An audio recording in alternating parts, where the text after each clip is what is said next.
ఈ ప్రార్థన చేసే విధానం ఎంత గొప్పగా ఉందో ఒకసారి ఆలోచించండి.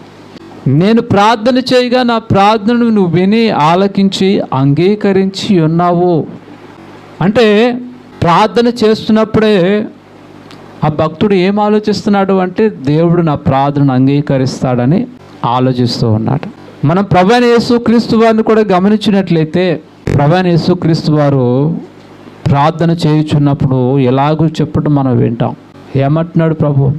తండ్రి, నీవు ఎల్లప్పుడూ కూడా నా మనవిని అంగీకరించుచున్నావని నేను ఎరుగుదును.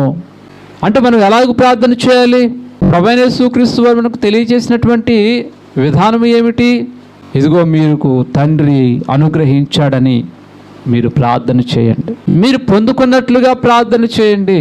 మనం పొందుకున్నట్లుగా ప్రార్థన చేయాలి అని ప్రభు తెలియచేస్తూ ఉన్నాడు.